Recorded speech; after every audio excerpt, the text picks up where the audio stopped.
आज 2 अक्टूबर है 2022। लुधियाना जामा मस्जिद में आज की ये जो प्रेस कॉन्फ्रेंस है वो हमारे यहाँ भारत के सूबा केरला से हज के लिए जो जा रहे हैं जनाब शहाब चतुर साहब, जिन्होंने इस साल इरादा किया है कि वो पैदल मक्का शरीफ और मदीना शरीफ जाएंगे भारत से, और भारत की आज़ादी के बाद ये पहला ऐसा हज यात्री है जो भारत से पैदल हज के लिए मक्का शरीफ और मदीना मुनव्वरा के लिए जा रहे हैं।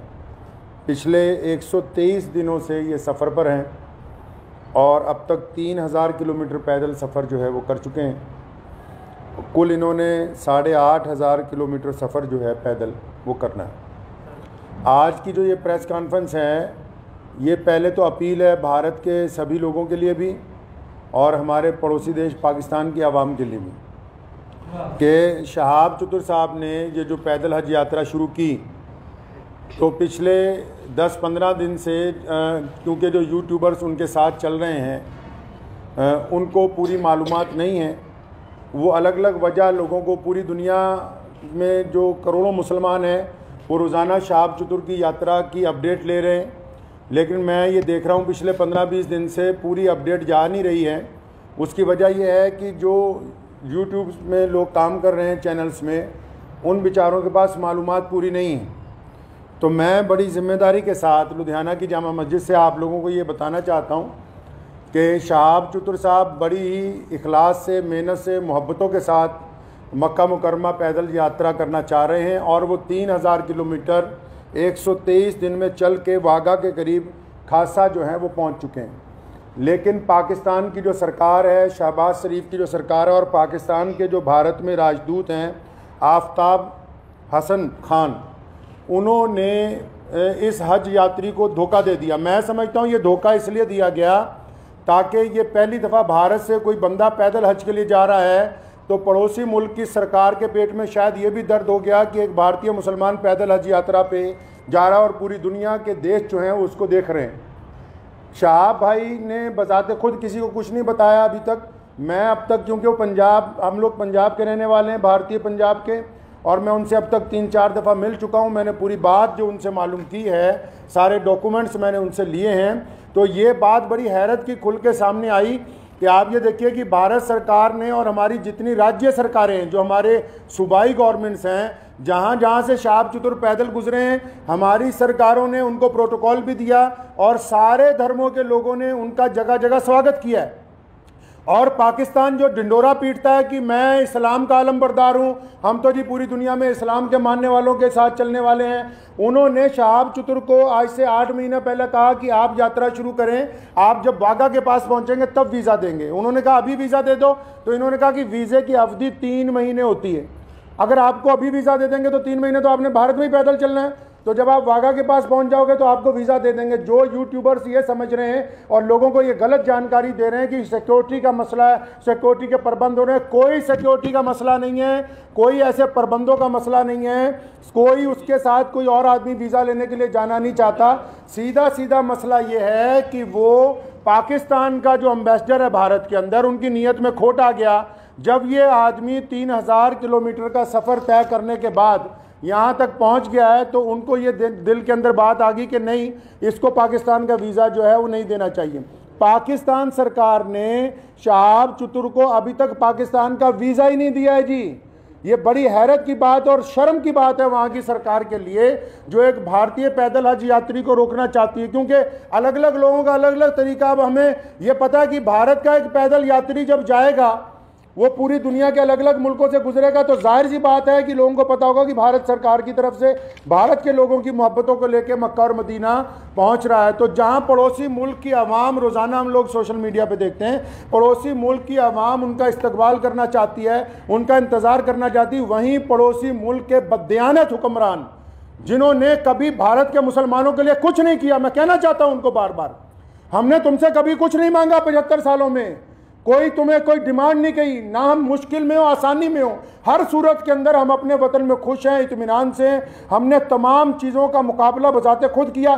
75 साल में एक चीज़ मांगी, एक आदमी के लिए वीज़ा, एक पैदल मुसलमान के लिए वीजा जिसने चल के मक्का मुकरमा जाना है, तुम एक मुसलमान को पैदल गुजरने की जगह नहीं अपने मुल्क में से दे सकते। तुम किस काम की तुम हुकूमत चला रहे हो कि हम इस्लाम के नाम पे हुकूमत चला रहे हैं। अफसोस है जो इस्लाम का नाम लेके वहां की हुकूमत बार बार कहती है कि हम इस्लाम का नाम लेके हुकूमत चला रहे हैं। इनके दिलों के अंदर खोट भरा हुआ है। अगर भारत के खिलाफ कोई बात करनी हो, अभी पाकिस्तान का सारा मीडिया चिल्लाने लगेगा। आज 15 दिन हो गए शहाब चतुर को आहिस्ता आहिस्ता चलते हुए, 15 दिन हो गए एक जगह पर रुके हुए। पाकिस्तान का जो खरीदार मीडिया वो भी चुप है, बोलने के लिए तैयार नहीं कि हमारा जो हाई कमिश्नर है वो बदमाशी कर रहा है एक मुसलमान के साथ। मैं ये कहना चाहता हूं, उनकी सरकार को भी कहना चाहता हूं, पाकिस्तान की सरकार को भी और वहां के हाई कमिश्नर को भी, कि अगर आपके दिमाग में ये गलत फहमी है कि शहाब चतुर साहब को तुम वीज़ा नहीं दोगे तो भारत का ये पैदल यात्री मक्का नहीं पहुंच सकेगा, तो आप अपने दिमाग में से इस गलत फहमी को बिल्कुल निकाल दीजिए। कुरान पाक में अल्लाह ताला फरमाते हैं, वह तुइज़्ज़ु मन तशा व तुज़िल्लु मन तशा, इज़्ज़त तो ज़िल्लत तो अल्लाह ताला देने वाला है, तुम कौन होते हो देने वाले। इसलिए अगर तुम हमें वीज़ा नहीं दोगे, हमारे यात्री को वीज़ा नहीं दोगे पैदल यात्रा करने का, वहाँ से मक्का जाने का वीज़ा, तो ये सारे रास्ते जो इस्लाम की तरफ जाते हैं पाकिस्तान से होके नहीं जाते। मक्के की तरफ जो रास्ते गुजरते हैं मदीना मुनव्वरा में, तुम एक आशिक रसूल को इसलिए रोकना चाहते हो कि उसका जुर्म है कि वो भारत में पैदा हुआ है, यही गुनाह है उसका। अगर तुम ये कहते हो कानूनी पेचीदगियां हैं, फिर इस्लाम के नाम पर काहे की हुकूमत बनाई है। मैं अगर ये मान लो तुम्हारा तर्क पाकिस्तान एम्बेसी का कि 2-4 कानूनी पेचीदगियां हैं, तो तुम कौन सा मुसलमान हो यार। अगर 2-3 कानूनी पेचीदगियां रह गई, अगर पासपोर्ट में या किसी चीज में कोई कमी भी होती, तुम खुद पूरी कर देते कि यार हम स्पेशल तौर पर इसको वीजा देने के लिए तैयार है कि ये बंदा पैदल हज पे जा रहा है। लोग देखिए, आप बिना कानूनी किसी कार्रवाई के हमारी जिस स्टेट में से गुजरा है, चाहे उस स्टेट में भाजपा की सरकार थी, चाहे उस स्टेट में कांग्रेस की सरकार थी, चाहे किसी स्टेट में आम आदमी पार्टी की सरकार है, हर एक स्टेट ने इस पैदल यात्री को प्रोटोकॉल दिया है। हर एक स्टेट ने इसकी सिक्योरिटी का प्रबंध किया है। हर एक स्टेट ने अपने ऑफिशियल साथ में लगाया कि यार मक्के जा रहा है, मदीना जा रहा है, पहली दफ़ा कोई भारतीय, हमारी इतनी रियासतों में से वो गुजर के आ रहा है, कहीं कोई परेशानी नहीं। तुम्हारे दरवाजे में पहुंच गया, आप अकड़ गए। क्या बात है, क्यों अकड़ गए जी आप? तो आप क्या समझते हैं कि ये पाकिस्तान से होके बगैर मक्का नहीं जाएगा? जाएंगे अल्लाह के घर पे। मोहम्मद रसूलुल्लाह सल्लल्लाहु अलैहि वसल्लम के रोज़े पर जाने से कोई ताकत नहीं रोक सकती दुनिया की। अगर आप वीज़ा नहीं देंगे तो शहाब भाई इंशाअल्लाह चाइना के रास्ते तजाकिस्तान होते हुए मक्का शरीफ पहुंचेंगे। हम आपके आगे हाथ नहीं फैलाएंगे भीख मांगने के लिए। मैं भारत के प्रधानमंत्री माननीय श्री नरेंद्र भाई मोदी जी से भी गुजारिश करना चाहता हूँ कि आप हमारे देश के प्रधानमंत्री हैं और आपने जहाँ सबकी बात की है, जहाँ आपके सारे राज्यों में से शहाब चतुर गुजर के पहुँचा है, मैं आपसे विनती करता हूँ कि हमारे विदेश मंत्रालय को आदेश दें कि शहाब चतुर की जो यात्रा है इसको चाइना के रास्ते इसके प्रबंध करवाए जाएं। चाइना सरकार से बात की जाए, तजाकिस्तान सरकार से बात की जाए। अल्लाह ताला ने आपको बड़ी ताकत दी है, अल्लाह ताला ने आपको इस मुल्क की सरबराही अता की है। तो आपसे मेरी ये गुजारिश है, भारत के सभी लोगों से गुजारिश है और पड़ोसी मुल्क के जो अवाम है उनसे भी गुजारिश है कि ऐसे बददियानत हुक्मरानों के यार पीछे लगे हुए हो जो एक मुसलमान को वीज़ा नहीं देना चाहते पाकिस्तान जाने का। तो मैं अपने प्रधानमंत्री जी से अपील करना चाहता हूँ, गुजारिश करना चाहता हूँ कि अगर शहाब चतुर को पाकिस्तान एम्बेसी वीज़ा नहीं देती तो फिर आप चाइना के रास्ते विदेश मंत्रालय को कहें कि चाइना सरकार से बात करके लेह लद्दाख के रास्ते चाइना में से 5-10 दिन में गुजरना पड़ेगा। ये ज़रूर है कि ये सफ़र जहाँ 8,500 किलोमीटर में पूरा होना था वहाँ 9,000 किलोमीटर में पूरा होगा, 9,000 समथिंग के अंदर जाके पूरा होगा। लेकिन मुझे उम्मीद है, और मैंने शहाब चतुर से जब मुलाकात की, एक बात मैं आपको ये बता दूँ और पाकिस्तान एम्बेसी को भी बता दूँ कि आप किसी के इरादों को नहीं बदल सकते हैं। उन्होंने मुझे बड़ी खूबसूरत बात की। उनको पता था कि पाकिस्तान सरकार बार बार, उन्होंने मुझे कहा कि ये मेरे साथ इन्होंने वादा किया केरला से चलते हुए, शहाब चतुर के साथ सारी ऑडियो रिकॉर्डिंग्स हैं। ये जितनी बातें मैं कर रहा हूँ हवाई बातें नहीं हैं, सारे डॉक्यूमेंट्स हैं, सारी ऑडियो रिकॉर्डिंग्स हैं उनके पास, शहाब भाई के पास एम्बेसी की, जिन जिन ऑफिशियल से बात हुई है। उन्होंने मुझे कहा कि मुझे कहा गया कि आप जब वाघा पहुँचने वाले होंगे आपको वीज़ा दे देंगे। कहता अब मैं यहाँ पहुँच गया हूँ, अब नखरे कर रहे हैं, ये कागज़ ले आओ, वो कागज़ ले आओ, इससे लिखवा लो, उससे लिखवा लो। तुम्हारा मुल्क है, तुमने गुजरने की इजाज़त देनी है, हम किससे लिखवा ले भाई? हम किसके पास चले जाएं लिखवाने के लिए?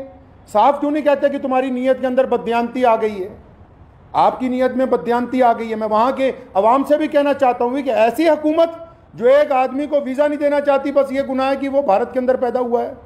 तो मुझे उन्होंने एक बड़ी खूबसूरत बात शहाब भाई ने कही। तो जब मैंने उनको कहा कि अगर पाकिस्तान ने वीज़ा नहीं दिया या हम लोगों को बड़ा टाइम लग गया तो फिर क्या होगा। उन्होंने बड़ी खूबसूरत बात की, कहने लगे जितने साल मर्जी लग जाएं मैं बिना हज किए हुए वापस अपने घर को नहीं जाऊंगा।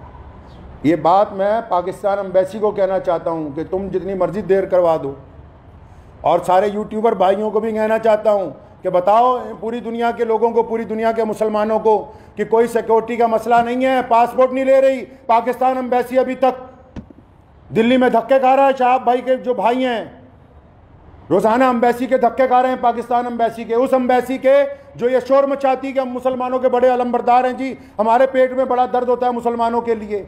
उनके दरवाजे पर रोज़ धक्के खा रहे हैं वहाँ रोज़ाना। कभी कहते हैं आ जाओ, कभी कहते हैं कल आओ, कभी कहते हैं फलां मिनिस्टर के पास चले जाओ, फलां के पास चले जाओ, ये कागज़ लिखवा लो, वो कागज़। बताओ जितने सोशल मीडिया पे जितने लोग जुड़े हुए हैं पूरी दुनिया के, मैं मुसलमानों को अपील करना चाहता हूँ, बताएं पूरी दुनिया के मुसलमानों को पाकिस्तान एम्बेसी का कारनामा, वहाँ के प्रधानमंत्री का कारनामा। एक आदमी से डर रहे हो यार, एक हाजी जा रहा है हमारा हज के ऊपर पैदल। तुम्हारे सारे मुल्क आपस में जुड़े हुए हैं, हज़ारों लोग पैदल के लिए जाते हैं। रशिया से लोग पैदल हज पे पहुंचे, पिछले साल इंग्लैंड से लोग पैदल हज से पहुंचे, कितनी और रियासतें हैं, तजाकिस्तान के, उज़्बेकिस्तान के लोग पैदल हज के लिए पहुंचे। किसी पे कोई एतराज़ नहीं है। भारत का एक मुसलमान पैदल हज पे जा रहा है, तुम्हारे पेट के अंदर दर्द हो गया है।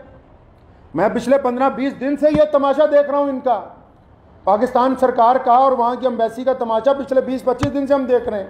रोज़ वो मुझे कह रहे हैं कि इमाम साहब कुछ ना कहें, शायद कल को दे देंगे। वो जब बात साफ ही हो गई कि उनकी हुकूमत ही नहीं चाहती, क्या पाकिस्तान की सरकार को नहीं पता पूरी दुनिया के मुसलमान रोज़ाना यूट्यूब पे एक बंदे को फॉलो कर रहे हैं, मिलियंस के अंदर लोग फॉलो कर रहे हैं कि भाई पैदल हज यात्री कहाँ पहुंचा, यात्री 15 दिन से रुका हुआ है, तो क्या वहाँ की भी सरकार को पता नहीं कि हज यात्री रुका हुआ है? इसका मतलब हुकूमत का मंशा, पाकिस्तान की जो सरकार है, शहबाज शरीफ की जो सरकार है, पाकिस्तान की जो भारत के अंदर एम्बेसी है, इनका बजाते खुद मंशा शामिल है। ये नहीं चाहते कि एक भारतीय मुसलमान को हज का, पैदल यात्रा का वीज़ा दिया जाए। चल कोई बात नहीं, मेरा मकसद आज की प्रेस कॉन्फ्रेंस का उन सभी दुनिया भर के मुसलमानों को ये बताना था कि शहाब भाई की जो देर हो रही है वो पड़ोसी मुल्क की बददियानती की वजह से, बेईमानी की वजह से हो रही है। और आप लोग दुआ करें कि इंशाल्लाह देर ज़रूर है, अंधेर नहीं होगी इंशाल्लाह, आज नहीं तो कल इंशाल्लाह शहाब भाई जो है मक्का मुकर्रमा और मदीना मुनव्वरा की पाक धरती के ऊपर पहुँचेंगे इंशाल्लाह। वाखिर दावाना अल्हम्दुलिल्लाह रब्बिल आलमीन।